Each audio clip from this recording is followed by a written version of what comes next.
It's hot. So many families right now that are talking about heat, that are hot and burning up down there. This is like a draining you hot. It's hardly news to anyone that this past July was hot. In fact, according to meteorologists, it was the hottest month on record, not just in recent memory, but for the past 120,000 years.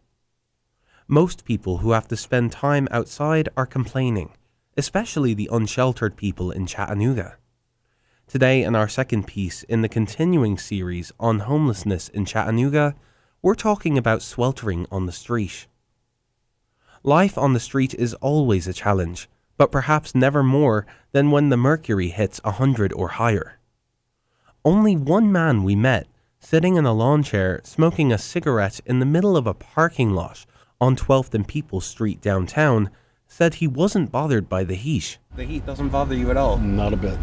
I built golf courses for 25 years. I was in an office 20 years before that, but I'm used to the heat. The parking lot has been a city-sanctioned encampment for the unsheltered in Chattanooga since last summer.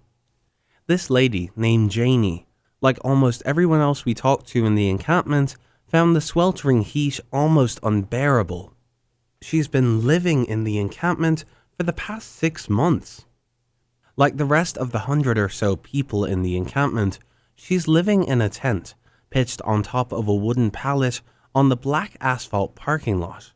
Last week, when we talked to Janie, a woman who appeared to be in her late 60s, she told us how she coped with the extreme heat on the treeless lot.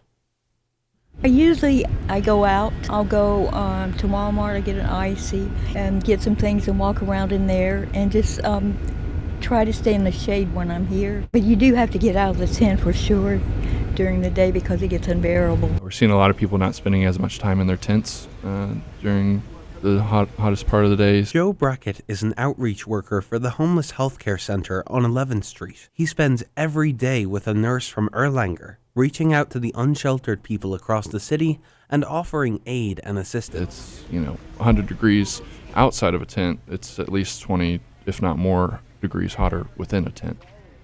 People are seeking shade underneath trees, and when we go back into these wooded areas where people are encamped, you can feel the difference in the heat. Whenever you step into those wooded areas, it's at least 30 degrees cooler. Because in the wintertime we have the cold weather warming shelter, but we don't have something like that in the summertime. Dr. Tracy Hefner is the Director of Case Management at the CHATT Foundation on 11th Street. A lot of these folks are out there all day long and all night, and it's hot at night too. So again, tensions get high, people get angry, then people end up doing some stupid stuff. Yeah. Since Tennessee made it a felony to camp on public land, the unsheltered can never be assured of a place to spend the night. The only alternative to sleeping outside is the Mission, which has a capacity of just 75 individuals per night. Just kind of out of luck and hope that the property owner, whoever's property you're on, doesn't have a concern with you being there for now. What usually ends up happening, even the most secure locations that we've been going to for years, it's still a possibility that in a week they could be told to move, and that happens. We've had camps throughout the years that I've been doing this, this camp's been here for decades, and then, now they're in some kind of code violation with the city or with the county or with whoever. The private property is now being threatened with being fined for having these individuals on their property, and the fines can be up to $50 a day. And so the property owners are then the hand is forced to say, well, I can't pay $50 a day just because these individuals are on my property, so they got to go. This ongoing series on homelessness in Chattanooga is written and produced by Richard Winham and Mal O'Connell.